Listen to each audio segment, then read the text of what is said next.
Бих искал да се чувствам част от тази магия, която се нарича хорово изкуство, до последния си дъх, да мога да кажа това, което съм научил с годините.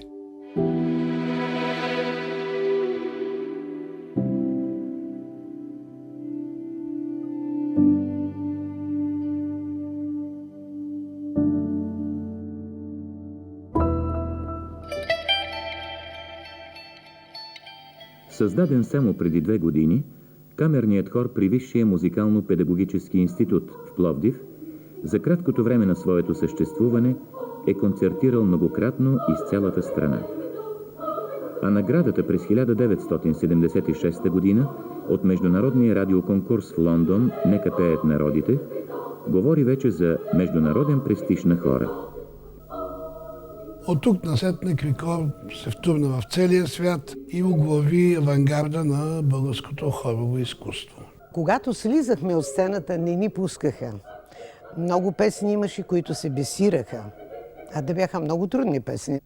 Той с пръст можеше да ти говори, да ти подсказва и динамика, и местото, и да събира, да отваря мелодията. Той така фразираше, така даваше акценти на всяка дума в изречението, че смисловото интерпретиране на една фраза да бъде прекрасно.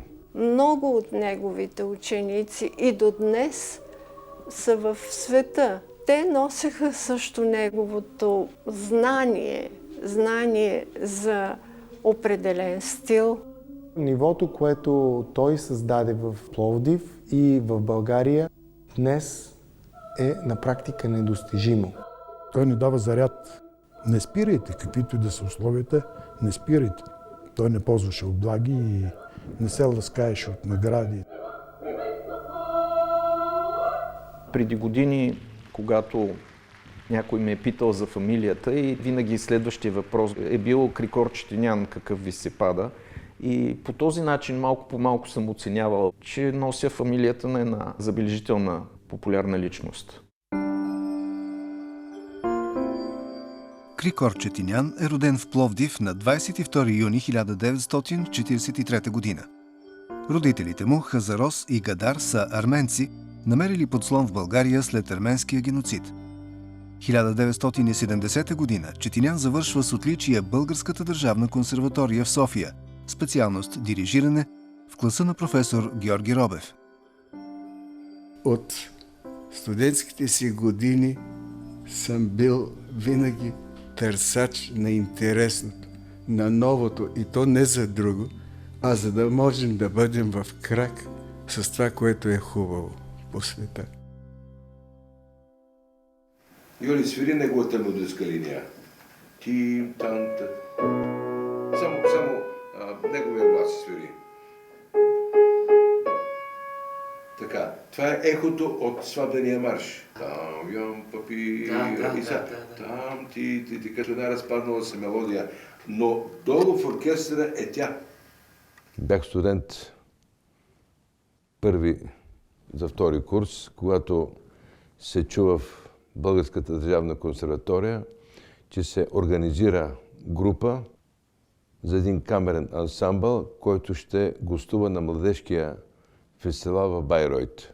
Това за мен беше един магнит, аз да направя всичко възможно, да бъда одобрен, да бъда харесан и включен в тази група от 26 души. Крикор Четинян беше главният организатор на тази селекция на кандидати. Изпитанието беше много голямо, тъй като пред мен виждах един голям музикант с огромна чувствителност, крайна взискателност и дисциплина.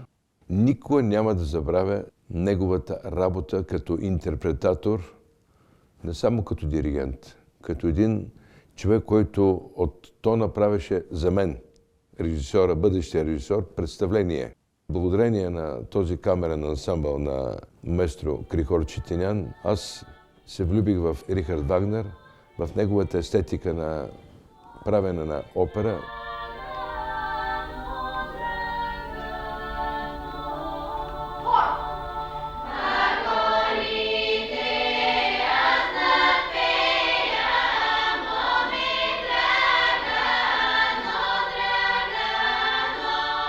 Сега, когато се връщам назад, си спомням кога за първи път видяхме младия Крикор Четинян, който беше студент това време в София, в Музикалната академия и беше направил един прекрасен вокален женски ансамбъл, с който той дойде да гостува в Пловдив. Програмата беше чудесна, подбрана и слушахме всичко. И веднага след това сякаш блесна всичко онова, което носи в себе си младия тогава Крикор Четинян.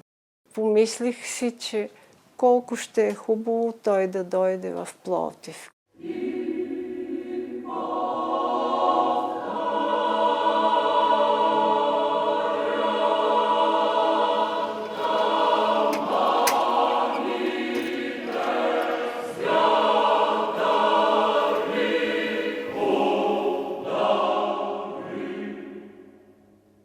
През 1971 година дойдох в Пловдив, за да работя с Пловдивското певческо дружество.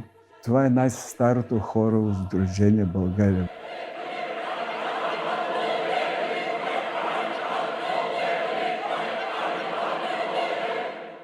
Това беше един огромен състав. Имаше архитекти, адвокати, учители, инженери, банкови служители. Това е интелигенция, хора наистина, които са се интересували от музиката. И около 70-71 година дойде господин Четинян в Пловдив.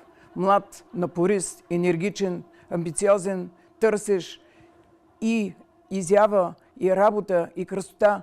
Много бърза представа доби за всички, за всеки един по-отделно. Как пее, какъв глас има, какъв тембър има, какво отношение има.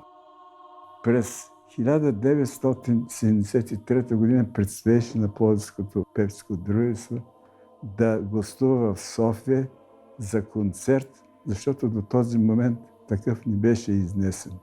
Аз реших да намеря някаква българска песен на фолклорна основа, с която да привлече вниманието на софийската публика. Под софийска публика тогава разбирах присъствието на Петко Стайнов, Марин Големинов, Веселин Стоянов и така нататък мастити композитори. И се обърнах към Николай. Николай, дай ми една ефектна. Под ефектна тогава разбирах песен, която ще бъде бисирана най-малкото пред публика. Той помисли и ми даде Калугеринец Сръндяволин.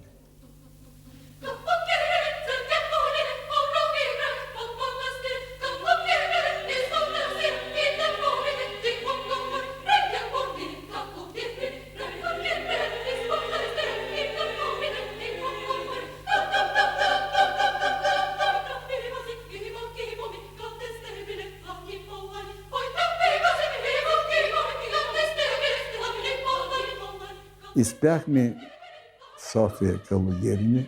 Успехът беше голям, пляскаха много, но тогава Димитър Русков дойде, един от моите учители. И той каза, тогава обращението беше Майна към пловдивските деятели. Той каза, Майна, хубаво дирижираш, но ти ги сковаваш. Пусни ги малко по-свободно да пеят. Запомних тази мисъл, че когато дирижирам, не бива да стягам хористите. Трябва да ги оставя и те да се почувстват творци.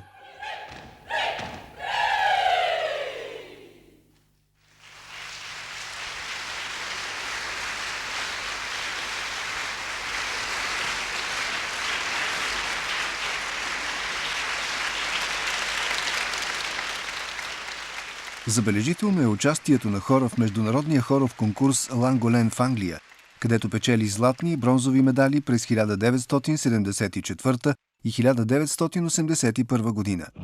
За първи път в България под диригентството на Четинян, хор Ангел Букурешлиев изпълнява произведения на Вивалди, Хайден, Пърсел, Брамс, Стравински и други.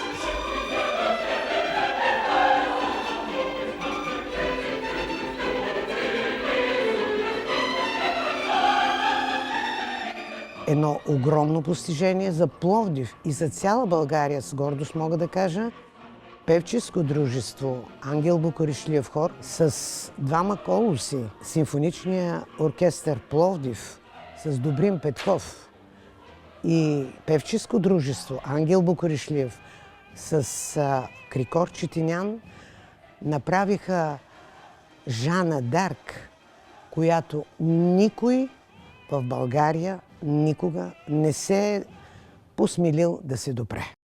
Професор Иван Спасов за Крикор Четинян. Пловдивското певческо дружество беше апаратът, творческата лаборатория, в която Четинян разгърна своя талант. Тратата припна девойка.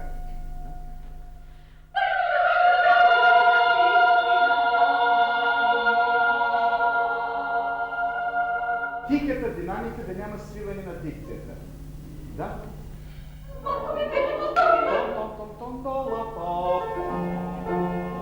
Не се свивай тихата динамика, не се свивай.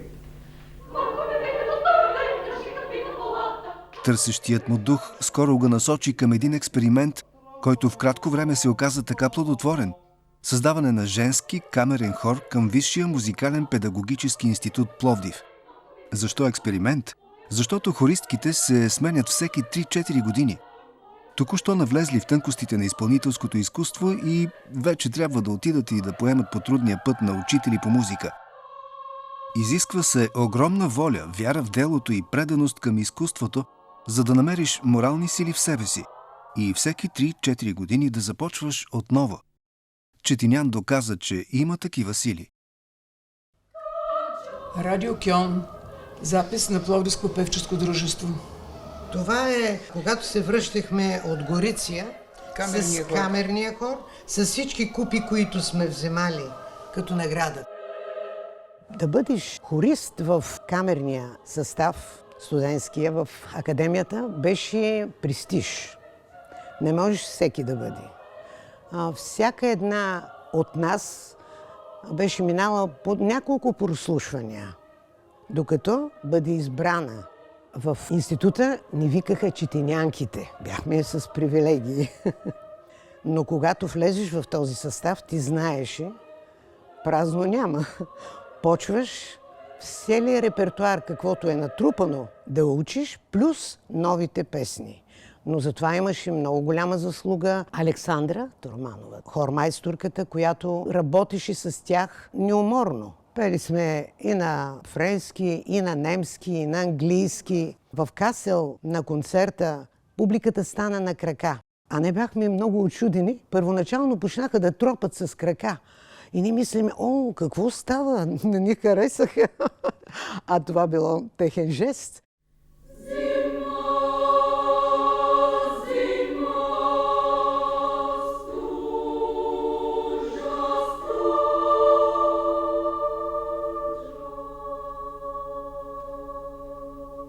Този женски хор, аз никога не съм си позволявал на сила да накарам да пеят нещо. Агитирал съм, убеждавал съм.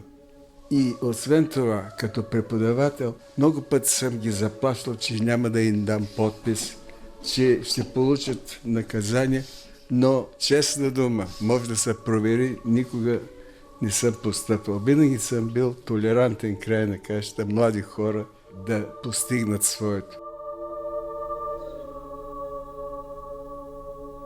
1969 година Иван Спасов написа своята песен Мехмет Юсеф Даголян. Той я показа на нашите колеги, но те казаха, Иване, много сложно си я написал. А тя наистина не носеше белега на многогласието, което въведе нашия именит композитор Филип Кутев, той беше вложил и модерна техника и те се отказваха. И както Иван написа, престраши се Крикор Четинян и взе партитурата. След 1 година на прегледа нова българска музика, Крикор с образувания вече от него женски камерен хор към нашата академия, направи песента Мехметю Севда Голям. В оная вечер на балкона вдясно седяха половин дузина мастити диригенти, които бяха дошли да чуят изпълнението. И когато Крикор изтегли алеаторната нишка на Мехметю в пълна тишина и се развиха ни багри шемети в една звукова картина, така диригентите се облакатиха на перваза на балкона, потегнаха глави напред да чуят как се прави това чудо.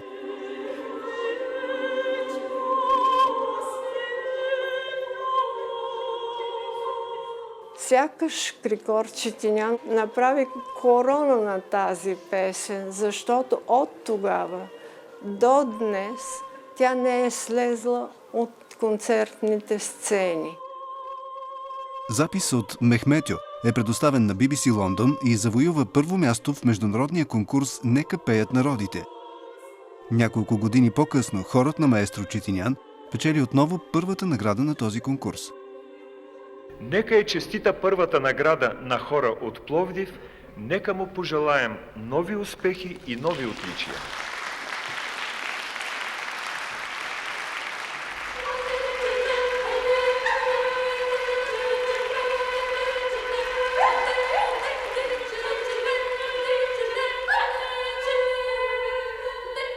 В Атланта пяхме едно произведение на Стефан Драгостинов "Политемпия". Хора на втората част е разделен на 2 самостоятелни хора. Има 2 диригенти, на 8 такта, примерно беше, забравих вече, или на 10 такта има обединение. През тези 10 такта 2 хора си пеят еди какво си, различни неща. И в един момент на 10-тия такт има един общ такт. След това пак се разтваря този двухоров състав и пак се пее нещо.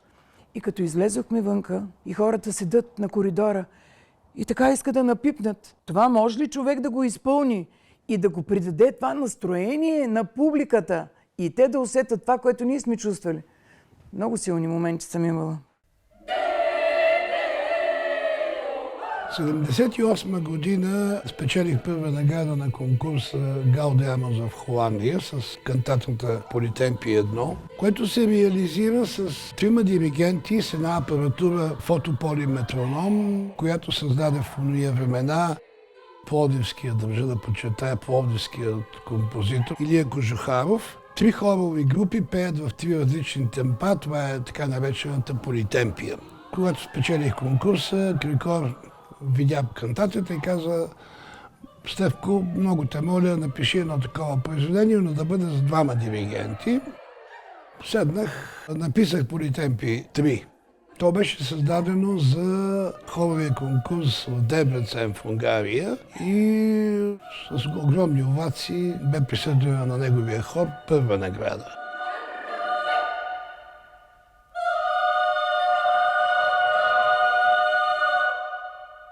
Сроковете бяха много малки, тогава нямаше тези контакти, електронна поща и прочее. И аз буквално, написвайки 2-3 страници, отивам на Централна гара, влака от София до Пловдив, на машиниста му давам 5-6 страници ноти, връщам се вкъщи, звъна на Кико и казвам: "Кико, бягай на гарата." Общо взето загубени ноти нямаше. В периода 1976-1983 година хорът на маестро Четинян с асистентството на Александра Тороманова и Диана Райчинова е удостоен с златни медали в 8 международни хорови конкурса. Следват покани за Варшавска есен, Пролетен музикален фестивал в Будапеща, Тангерен, Белгия, Гласовете на Европа, Италия, Световен хоров фестивал Атланта, Съединените щати, Световен хоров симпозиум Ванкувър, Канада, вечерен концерт, предаван на живо по западно-германското радио. Баба ми казваше, че минимум 2 килограма е губил след участие. Почти като полумаратон е било. Аз все пак съм бил малък. За мен негово турне значи хубав подарък от Запада, което на онези времена беше така голяма рядкост и голяма ценност.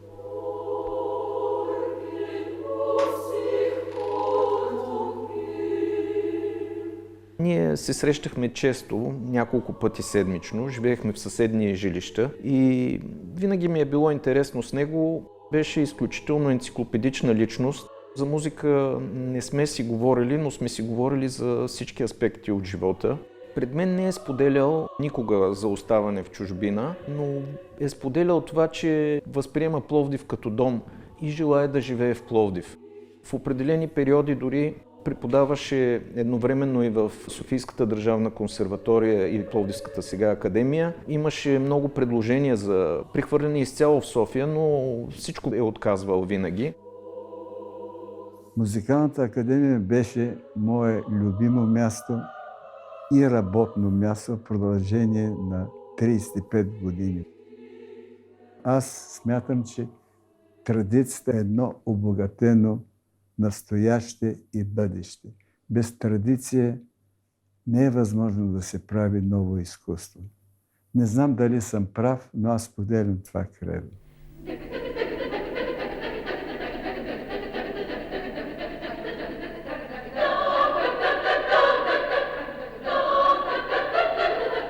Творческата ми работа, лична с този студентски хор и с Крикор, беше 1988 година, когато на Софийски седмици направихме за първи път в България, мисля, 3 малки литургии от Албия Месиен, съвременен автор. И той си ги готви в Пловдив. Момичета, те пристигат с 2 репетиции, трябва да направим всичко. И като почваме, започват оркестъра, софийски солисти, хора вече се е наредил. И още от първите звуци леко се вцепениха моите. Защото толкова подредено, толкова красиво, толкова осмислено, кажа, тук има изкуство. Това не е ежедневие. Той с присъщата се мекота, първо на мен ми е казал, приближава се. Това по време на репетиции. Идва от мен и казва, сега аз мисля, че тук това трябва да стане по-тихо, защото ниският регистър в хора трябва да прозвучи малко по-слънчево. Той като ти го каже по този начин, ти вече си запленено от това, защото той ти открива нов ключ. Изискванията му за звук, за интонация, слово, за подреждането на формата, на музикалната форма, бяха просто безпогрешни. Ако трябва да, така да кажеш едно изречение, приноса на Крикор, той създаде школа в Пловдив.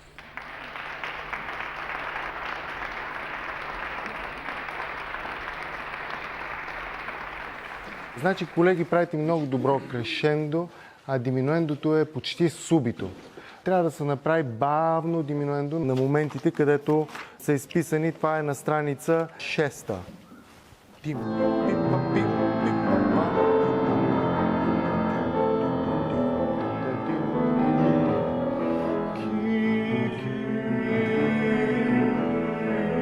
Звук.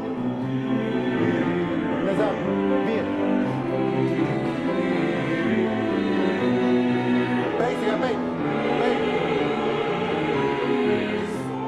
Моята детска мечта да стана диригент тръгна и се формира в хора на пловдивските момчета и в онези интензивни години, в които пътувахме из цяла Европа. Крикор Четинян също пътуваше, но не с нас, а като жури в международните хорови фестивали, конкурси, с неговия прочут женски камерен хор, който беше един изключителен състав. Състав, който имаше свой собствен звук. Този звук, ако днес наредя няколко женски хора, съвсем лесно е да бъде посочен кой е хора на Четинян. Много добре си спомням, прекрачвайки прага на залата, в която се провеждаха уроците, онова особено чувство, което ме е обземало винаги. Една благодарност, че стоиш пред един мъдър човек, който по-скоро приличаше на една енциклопедия. Известен е факта, че Крикор Четинян се разболя за нещастие в най-силните години за един диригент и се отдръпна поради тази причина от една активна дейност. Но когато започнахме да правим творческата лаборатория, той отново като че ли съживя отново. Вратата на неговия дом беше отворена за абсолютно всички, които желаят нещо да научат или имат нужда от някаква методична помощ. Той каже, Кръстине, репертуарът трябва да носи някакви проблеми и да предизвиква дискусия. Подредбата на програмата трябва да бъде визитната картичка на диригента. Тази вечер ще отбележим паметта на една легендарна личност. Всички, които познаваха Кико Четинян, както наричахме неговите приятели, знаят, че той при живе се бе превърнал в легенда.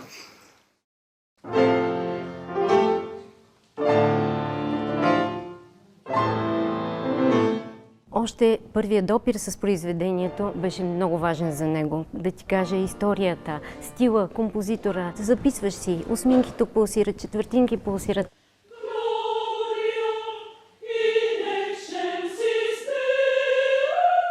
За мен името на маестро Четинян се свързва с висок професионализъм, удовлетвореност, ерудиция.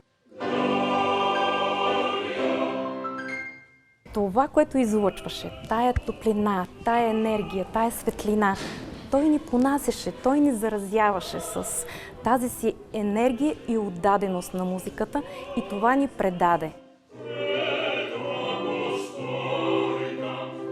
Както Иван каза, престраши се Крикор Четинян. Е тази мисия, която е тръгнала българската музика и по света.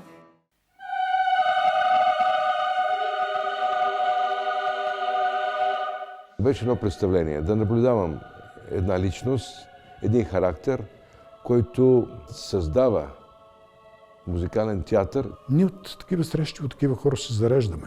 Личности от друг калибър. За следващия път пак намираше какво да работи, какво да чопли. Един косъм разстояние, обаче за него имаше голямо значение. Всичко беше с много голяма любов. Той обучи десетки студенти и много от тях са в чужбина. За мен е едно огромно задължение да се опитам да съхраня неговото творчество.